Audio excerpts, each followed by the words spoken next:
What is up, guys? Patrick Egyptian Tardif here, coming to you guys with a brand new content piece for the channel. We are finally branching out and we are trying out something different. We are going to be doing a live hand history analysis from one of the most recent Triton events. This is new to the channel, so if you guys have any suggestions, leave a comment in the YouTube channel. Let's jump straight on into the hand. Blinds are 40,000, 80,000 with an 80,000 big blind ante. It is the Triton $60,000 buy-in, event number 6, 7-handed event.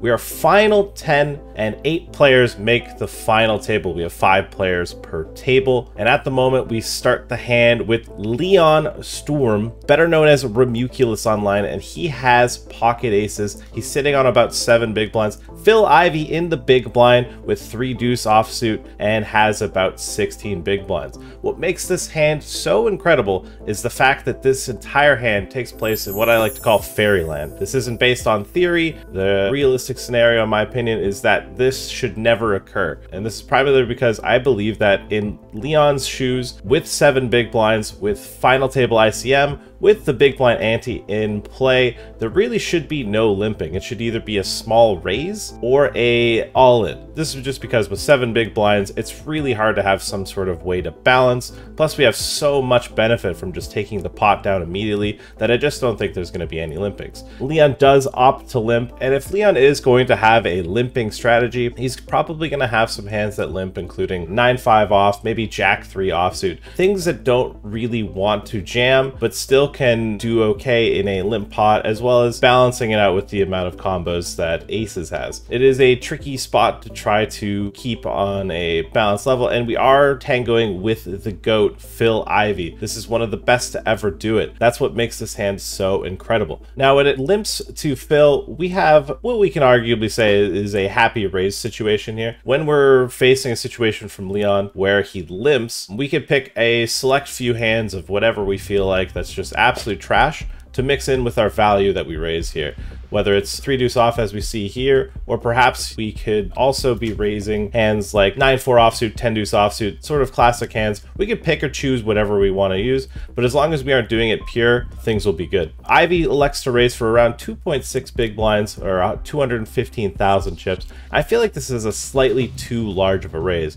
I think the objective size that could get the exact same thing done is something like a min raise even to 160k, but likely something to like 170, 180k would probably be a more preferred size. After facing the larger raise size, Leon decides to call, seeing 3 in a very shallow pot. Let's see a flop. Leon calling here enters a unique situation. Phil is likely to have some sort of hand, whether it's a pair plus gut shot, pair plus backdoor flush draw, or some sort of gut shot with a flush draw. All these sorts of combinations that are going to be doing all right on this board, but are likely not going to be wanting to bet. So Leon elects to lead, and he leads for about 80,000.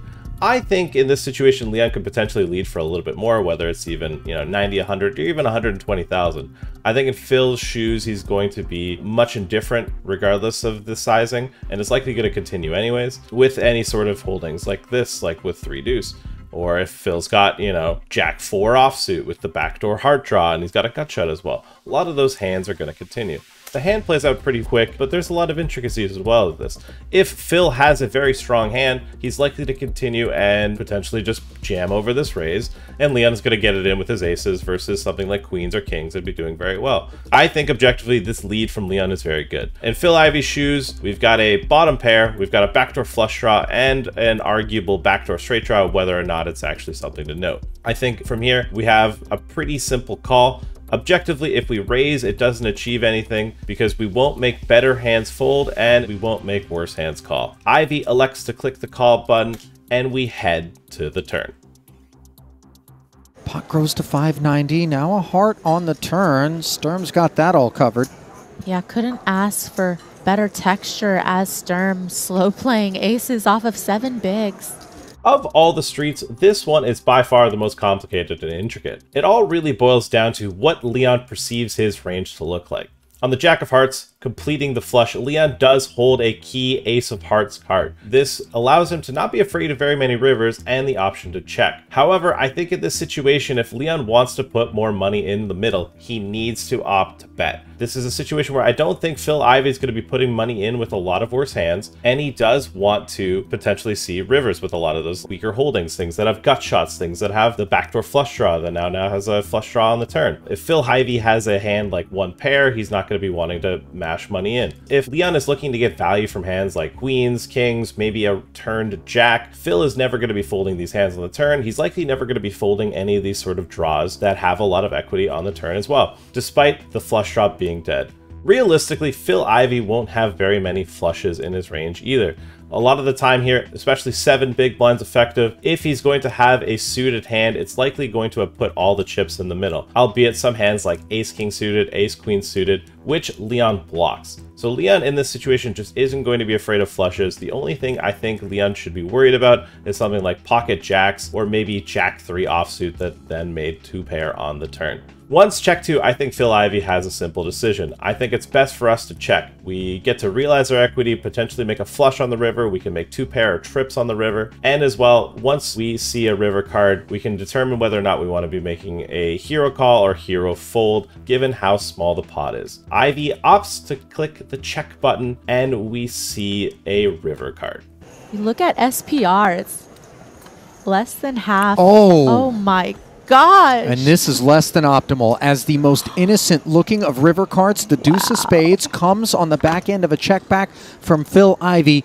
Slow play disaster lurking for Leon Sturm, 285K back. Is there a path, a world in which he avoids finishing in 10th here, Maria? I don't think so. I mean, Sturm did not have all that many chips to start the hand and certainly under-repped. Checking that turn, allowing Ivey to see that river, what feels like such an innocuous river card. Sturm was looking for ways to extract max value, and this time he's going to feel it. It's going to be painful. And with the deuce of spades on the river, the hand here plays itself. Leon has a clear river value jam with his pocket aces, and Phil Ivey with the 3 deuce dirty diaper has an even clearer river call. It's an unfortunate situation where we played street poker with the GOAT, Phil Ivey, and we now have to suffer the consequences. Now, in Leon's shoes here, he's doing a little bit of Hollywooding, trying to balance, I think it's important in these situations to not give away timing tells. It does seem a little silly, but if you're acting too fast, you are going to be giving away some information. If Leon were to be bluffing here, I'm sure he would be taking his time and thinking about it a little bit. He opts to leave 5,000 chips, as if he was in a situation where he was bluffing. At least he was able to hunt for the big blind ante and still have an opportunity. Phil obviously snap jams, and we look at Leon and he kind of has a smirk on his face that he knows, one, he's never folding, but he doesn't really think he's good, and it's good game sense. The way Phil Ivey snap calls, it just likely isn't a good situation. Leon gets the bad news, gets the showdown, and is now eliminated in 10th place. Let me know what you guys think of the video. Let me know what you guys think of the hand history review. If you guys enjoyed it, leave a comment. If there was something you thought I could improve upon, we are learning. This is our first time doing a hand history review of this kind. I look forward to doing even more, so if you guys have any suggestions as well of hands you'd like me to review, let me know in the comments. But I would like to sign off here. Thanks for watching, and I will see you guys on the next review.